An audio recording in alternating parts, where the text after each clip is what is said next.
Does concealed carry of firearms keep college campuses safer? I'm Susanna Woodhead, and this is Scholars Mate.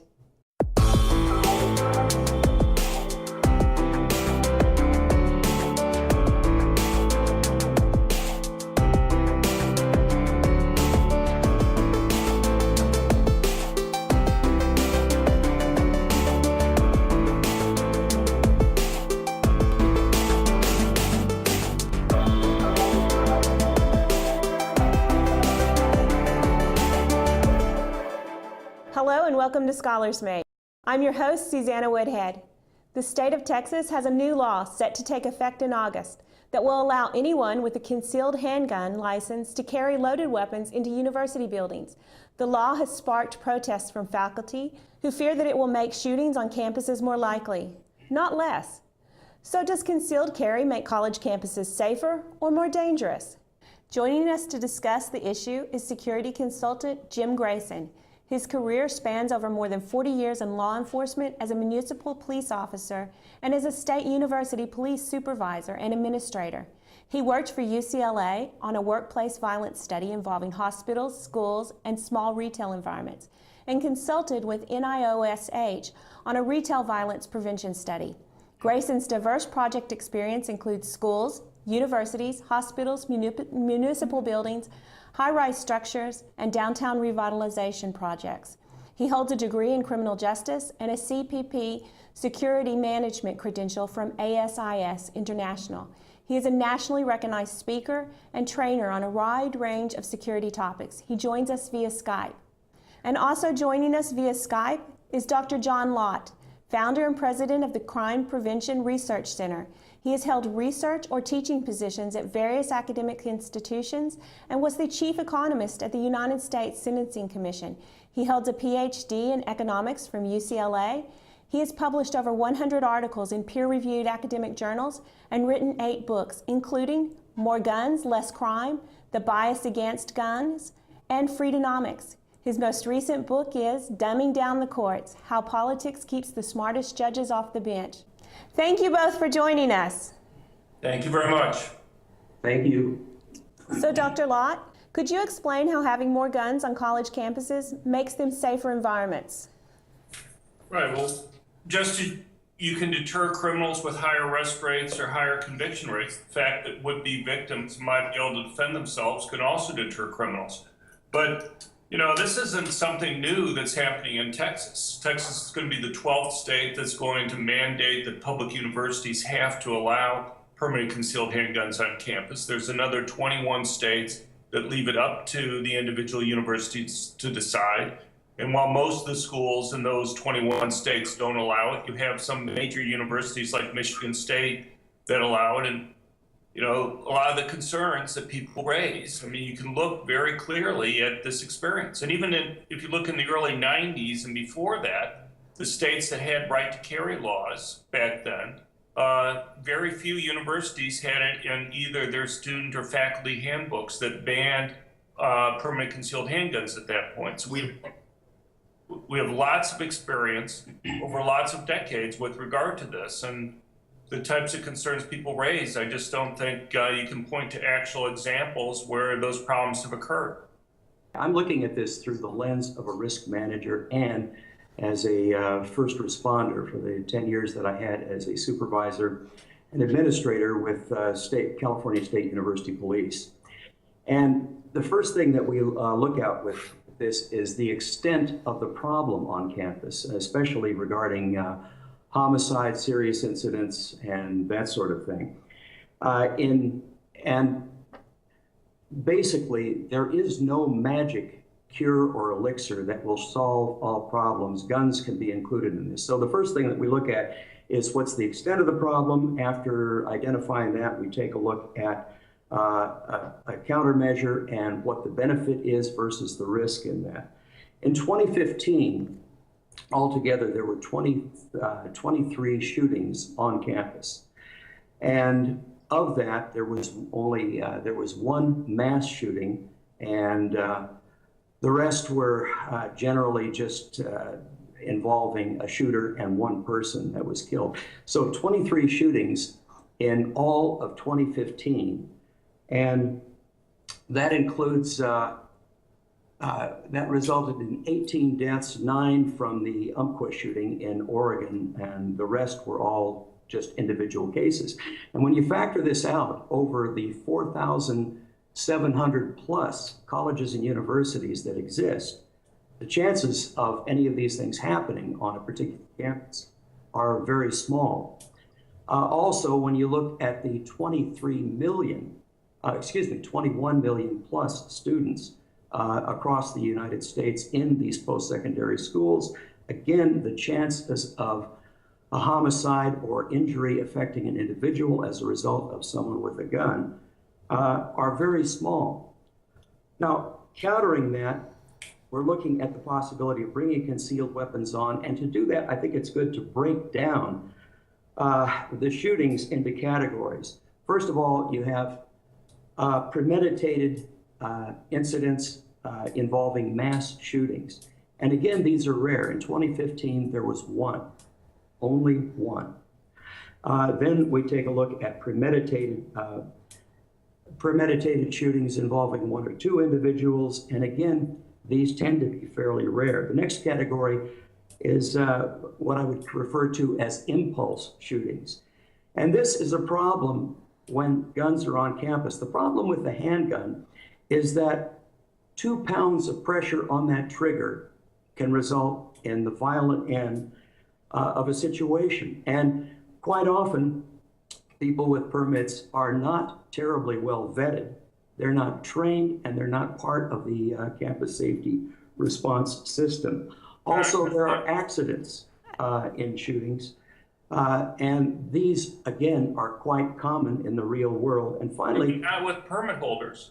I mean, look, if you look at the actual data, I mean, you can say something might possibly happen with permit holders, but the examples you're giving don't involve them. If you look across the nation, permit holders lose their permits for any firearms-related violation at thousands or tens of thousands of 1 percentage point. And the vast majority of those are for very trivial reasons that have nothing to do with anybody being harmed. They're involve things like people not having their license with them when they're carrying is the most prominent reason, or people accidentally carrying a gun into a gun-free zone is the second most common reason. But even with those, you're still talking about at most thousands of 1 percentage point of permit holders. So, you know, with regard to accidents, out of all the decades that we've been able to study with permit holders carrying guns on different university campuses, you're talking about 4 accidental discharges, none of them involving a fatality. And you also, so that's on the cost side, just responding to you there. On the benefit side, when you disarm people on universities, you disarm them going to and from universities. There's crimes that occur against them all the time. And it's not just crimes that are committed with guns that you have to be worried about, particularly when you're talking about people who are relatively weak, like women, physically. They benefit much more than men do from having the option to be able to go and be armed. And the other options, like using pepper spray or others, as you know, are much more limited, both in terms of weather conditions and other things, and the stopping ability for attackers. So, I mean, I think you're looking at the benefits much, much too narrowly. And I think you're, on the cost side, you're just raising possibilities rather than looking at the actual data. Yeah, if I could respond to that. Again, the primary problem here is that injuries and deaths due to shooting are rare. Campuses are generally very safe places. If you're taking a look, comparison in the number of homicides per 100,000, you're looking at anywhere from 0.022 per 100,000 to about maybe 0.17 as at the top, where shootings over the US overall are going to be anywhere from 4.6 to 6.6 per 100,000. So relatively speaking, campuses begin as safe places. When weapons are introduced, that factor can change just looking at the potential for workplace violence alone. A student comes into faculty for a consultation with a faculty member. The faculty member is saying, you're about to fail my class. When a student is carrying a weapon, the possibility for an impulse type shooting goes way up. Give one example. It's the same thing Give Or one example out of all the states that mandate that public universities have to allow it over the decades prior to the 1990s. Just give one example where the type of concern you're raising has actually occurred. Just one. in terms of students shooting professors, Right. Or that shooting. has occurred No. any number of times on the news. No. With a permit, somebody with a concealed handgun permit. Right. The only thing that I can say with that is that it's difficult in many cases to accurately collect the numbers on whether a person who committed a shooting is a permit holder or not. That's not true. No, With regard to permit holders, it would be getting national news attention, you know it, if a permit holder actually did something like that. I can't even find one example of a permit holder committing any type of crime on a university campus. As you know, I'm talking about it's difficult to collect the data to know if that has actually happened. Northern Arizona University had one shooting occurred in a fraternity-related incident. An argument escalated into a shooting in the parking lot. Southern Texas had a similar incident. Now, with both of these, you know, the idea is that I don't know whether these were permit holders or not, and the problem is that there is nothing special about a permit holder. They're not if I can finish. Permit holders have to go. Right. They're not terribly well vetted. They're basically. Wouldn't the permit holder be documented? Just like non-permit holders. They have to go through a permitting process. They have to get a background check. But the point is, the type of person who's willing to go through the permitting process tends to be extremely law-abiding. Somebody's going to commit a crime isn't going to go bother to go through the permitting process. And the two examples that you have there, first of all, the Northern Texas one actually was a self-defense case. The person was being attacked by 4 other students that was there, so he was probably glad that he had it, even though it wasn't a legal gun that was there at the time. And the Southern Texas one was actually had nothing to do with permit holders again. And again, it's not the type of case that you think you're referring to. You keep on focusing on just homicides on campus. There are lots of other crimes, not only on campus, but off campus, because if you disarm it, make it so that people can't have a gun on campus, then you're going to disarm them going to and from campus. And putting guns in the campus also create other difficulties. One is that it makes life more difficult for first responders.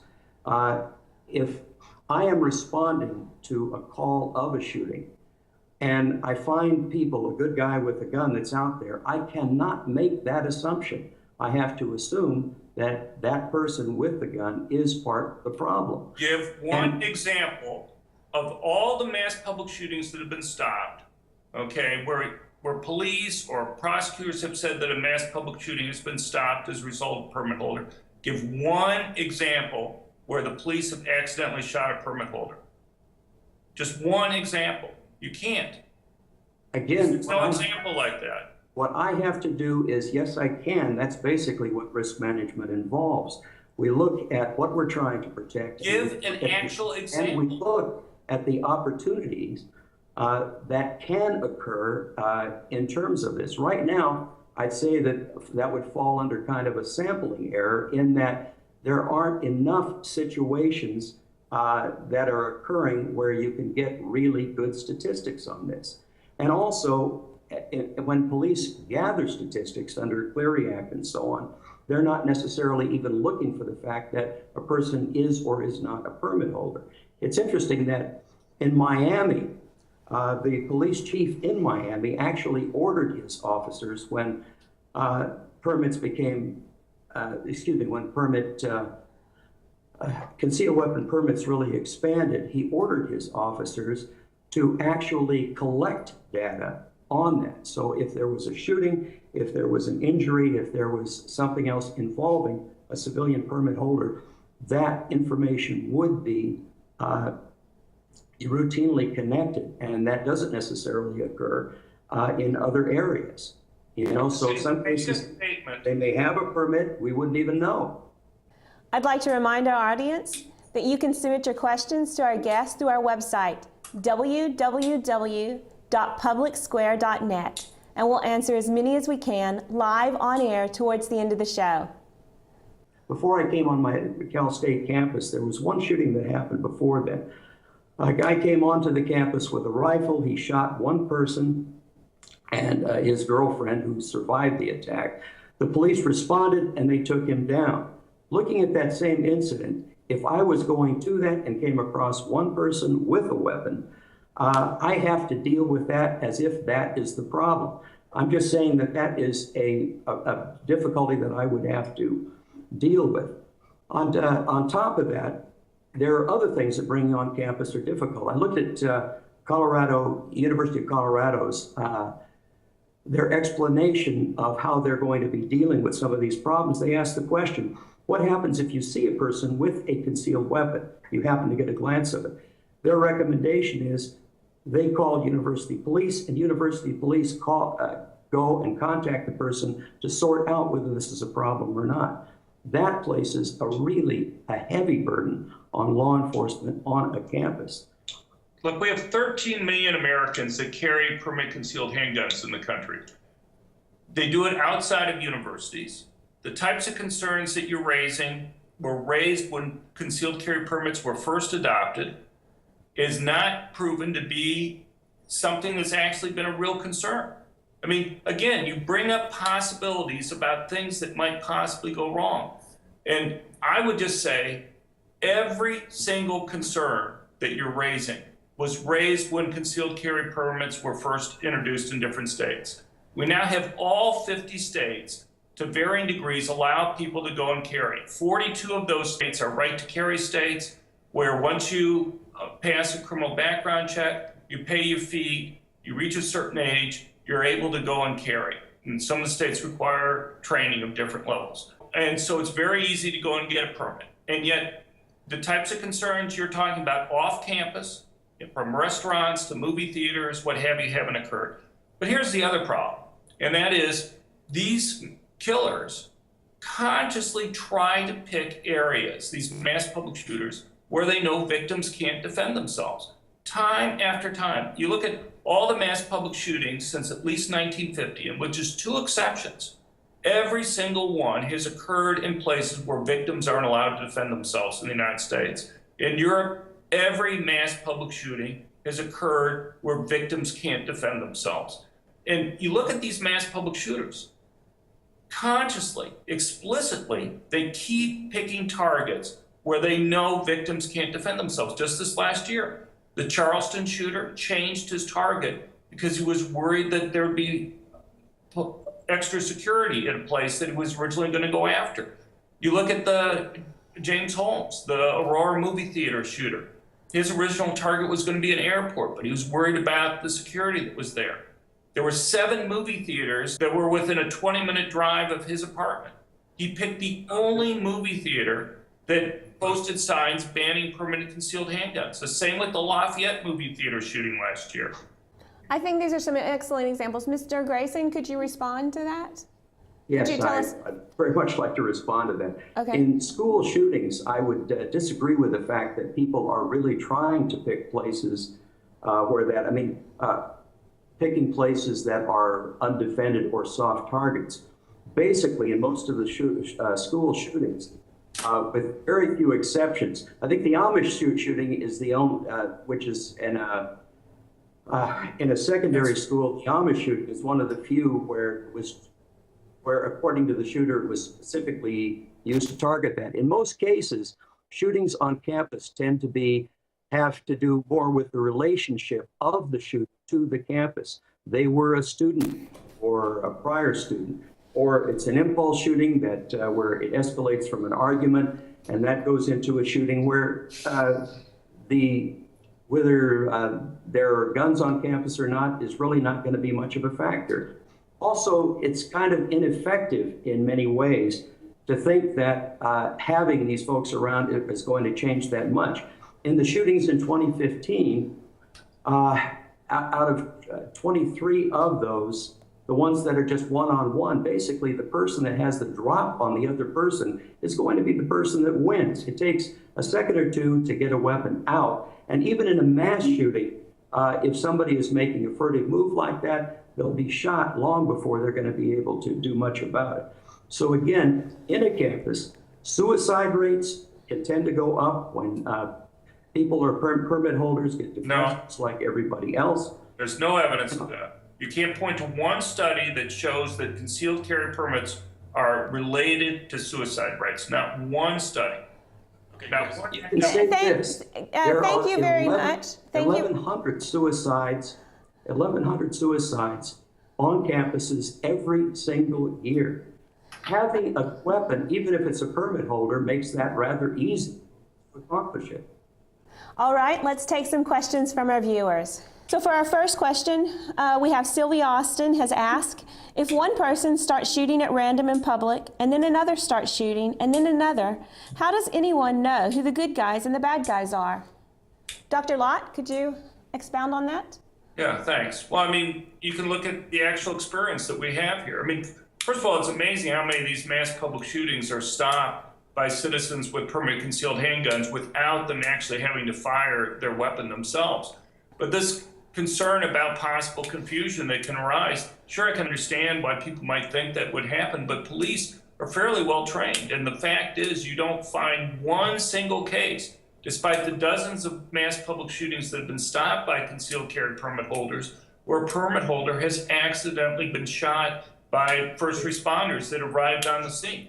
If I could respond also, in most cases, and this comes from full career in law enforcement, it's very, very difficult to tell the difference between a good guy with a gun and a bad guy with a gun. And it's also difficult for a person carrying a concealed weapon to tell the difference between a good guy with a gun and a bad guy with a gun. So we have another question here I'd like to read. It's from Dwayne Pierce. He says, in terms of gun control, why should college campuses be treated any differently from other public places? But I don't think they should be. The same concerns that are being raised for concealed carry permits on college campuses were raised when we had concealed carry permit laws adopted to begin with. And time after time, those fears have not been proven to be correct. Like I said, right now, these campuses are safe.